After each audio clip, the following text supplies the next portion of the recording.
नमस्कार। आज के इस खास विश्लेषण में आपका बहुत बहुत स्वागत है। आज हम ना एक बेहद ही दिलचस्प और बहुत ही पावरफुल टॉपिक पे बात करने वाले हैं। हम दुनिया के टॉप 1% लोगों के माइंडसेट को डिकोड करेंगे।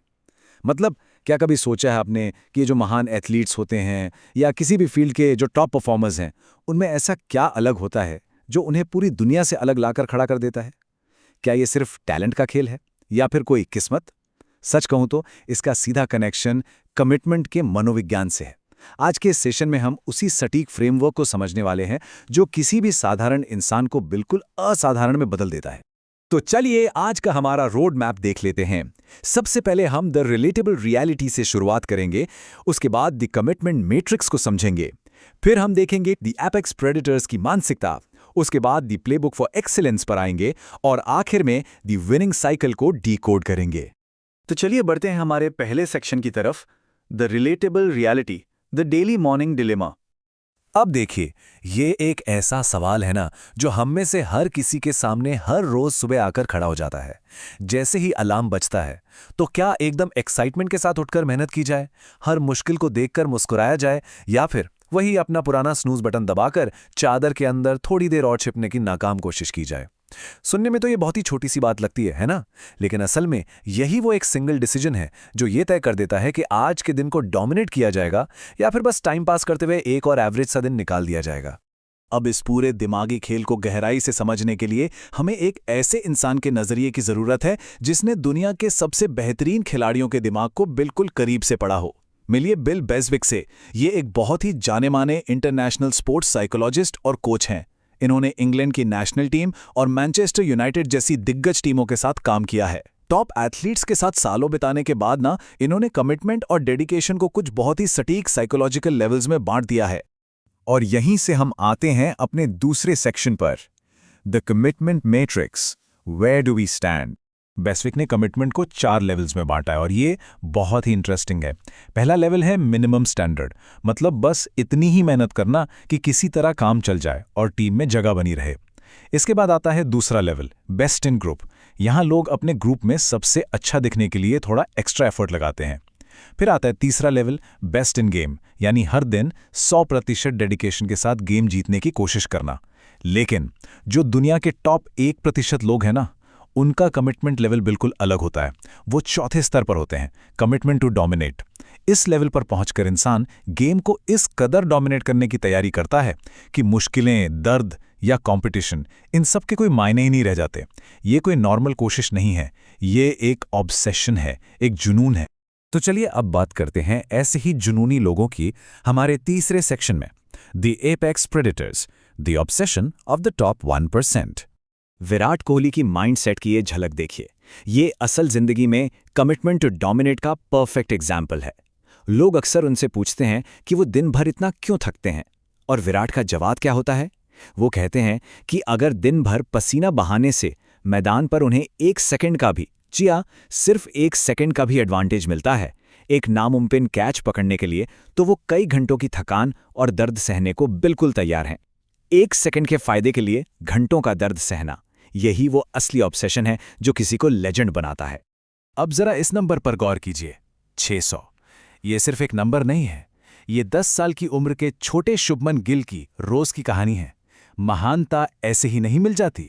उनके पिता उन्हें हर दिन खटिया पर बॉल फेंककर कम से कम 600 बाउंसर्स की प्रैक्टिस कराते थे। मतलब जरा इमेजिन कीजिए, हर दिन 100 ओवर्स की प्रैक्टिस, वो भी सिर्फ इसलिए ताकि उस एक्स्ट्रा बाउंस का सामना करने की आदत पड़ जाए। अमेजिंग है ना? तो गिल का जो वो मशहूर ट्रेडमार्क पुल शॉट है ना, वो सिर्फ उनके नेचुरल टैलेंट का नतीजा बिल्कुल नहीं है। इतनी कम उम्र में हर दिन 600 बाउंसर्स खेलने के बाद उनके कंधे और पीठ बिल्कुल सुन पड़ जाते थे। सच तो ये है कि जब तक हमारे मन में ये डाउट रहेगा कि यार इतनी मेहनत कौन करेगा, तब तक सिर्फ बहाने ही बनते रहेंगे। दर्द, बोरियत और भयंकर थकान के बावजूद भी रोज अभ्यास करने की जो तैयारी होती है, वही टैलेंट को असली महानता में बदलती है। तो अब सवाल यह है कि हम खुद को वहां तक कैसे ले जाएं? यही जानेंगे हमारे चौथे सेक्शन में, the playbook for excellence, elevating the commitment level. Coach Bill Beswick बड़ा सीधा सा रूल बताते हैं, बिना क्लैरिटी के इंटेंसिटी आ ही नहीं सकती। अगर हमें अपना एटीट्यूड बदलना है तो ये 3 सवाल खुद से पूछने ही होंगे। पहला, जिंदगी से असल में क्या चाहिए? अच्छा पैसा कमाना है या कुछ बड़ा करना है, ये सब बहुत ही धुंधले जवाब हैं। एकदम क्लियर होना पड़ेगा कि किस चीज़ के लिए हम अपनी सारी हदें पार कर सकते हैं। दूसरा, ये गोल इमोशनली कितना ज़रूरी है। जब तक इमोशनल कनेक्शन नहीं होगा, अंदर से वो आग नहीं लगेगी। और तीसरा, सबसे कड़वा सवाल, क्या इस टॉप 1% में पहुंचने की हर एक्सट्रीम कीमत चुकाने की तैयारी है? क्या हम वो सारे उतार चढ़ाव, वो फ्रस्ट्रेशन और वो दर्द सहने की हिम्मत रखते हैं? अब इस अंतर को देखिए। सबसे अहम बात यहीं छुपी है। आम लोग या जो एमेच्योर माइंडसेट वाले होते हैं ना, वो हमेशा हार, जीत और स्टैट्स के दीवाने होते हैं। टीम जीतेगी तो जश्न मनाएंगे, हारेगी तो निंदा करेंगे। लेकिन जो दुनिया के टॉप 1% परफॉर्मर्स हैं, वो कभी भी नतीजों के पीछे नहीं भागते। उनका पूरा ऑब्जेक्शन इस बात पर होता है कि भाई गलतियां कहाँ हुई, हमारी रणनीति क्या थी और हमारा डेली प्रोसेस कैसा चल रहा है। वो परिणामों के नहीं, बल्कि उस प्रक्रिया के दीवाने होते हैं।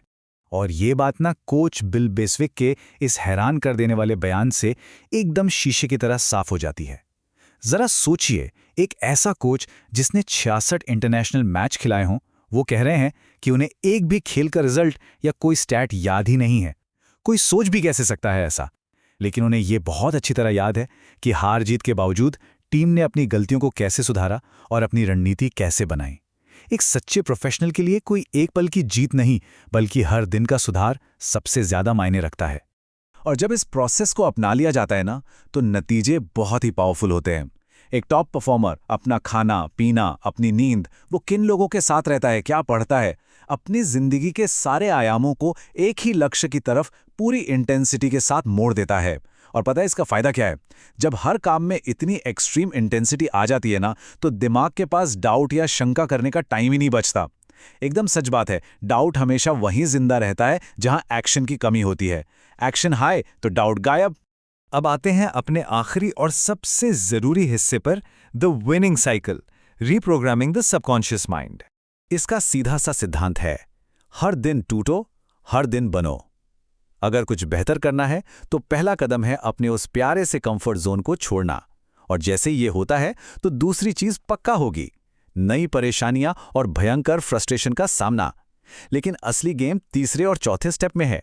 लगातार नए सॉल्यूशंस खोजने हैं और उन्हें अप्लाई करते रहना है। जब भी किसी मुश्किल का समाधान मिल जाता है ना, तो हमारे अवचेतन मन यानी सबकॉन्शियस माइंड में बैठे एक नेगेटिव बिलीफ सिस्टम की हार होती है।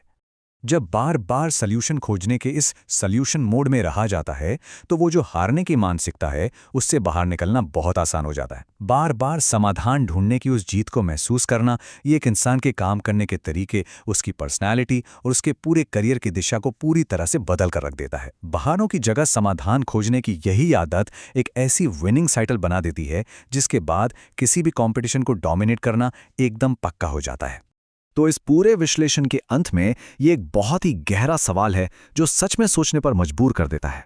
जब कल सुबह वो अलार्म बजेगा, तो क्या महानता की कीमत चुकाने की तैयारी और उस दर्द को सहने की इच्छा मन में उठने वाले उस छोटे से डाउट से ज्यादा मजबूत होगी? क्या हम सब मिलकर लेवल 4 का कमिटमेंट चुनेंगे? इस पर जरूर विचार कीजिएगा। आज के इस एक्सप्लोरेशन में हमारे साथ जुड़ने के लिए बहुत बहुत धन्यवाद। बस लगातार सीखते रहिए और हमेशा समाधान खोजते रहिए।